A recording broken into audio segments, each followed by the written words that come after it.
A wild crime spree ends when a suspect is shot and killed by police.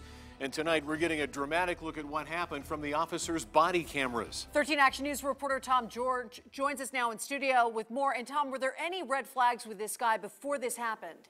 Tricia, there really weren't, at least not until recently. In fact, police say he was a former Marine with only a minor criminal history, which is why they're still trying to figure out what made him suddenly turn to a violent crime spree. Police dash cam video showing the tense moments as a chase that went on for more than 10 miles comes to an end. 4 officers close in on a suspect who they say pointed a gun at them. Officers forced to fire 36 rounds, killing that suspect. Police say the man behind the wheel, Rex Wilson, was involved in more than a dozen armed robberies across the valley, including a carjacking of a woman in Henderson. Police say just days before, Wilson's wife had reported him missing and said he seemed suicidal. That he had past issues with abusing pills and cocaine, and that he was diagnosed with depression and compulsive gambling disorder.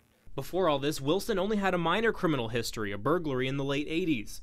It's not clear what caused the Marine veteran to snap, reportedly robbing more than a dozen stores with a gun police now say was fake. It's actually a spray nozzle wrapped with black tape to resemble a handgun. But they say in the moment the threat was very real. They all perceived the same threat at the same time, which is why you hear almost simultaneous gunfire.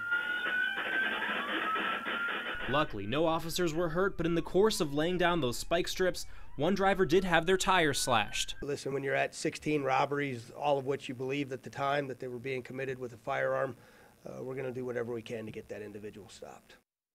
Now coming up tonight at 6, we'll have more of that video and what police found in the suspect's car that got their attention. Tom George, 13 Action News.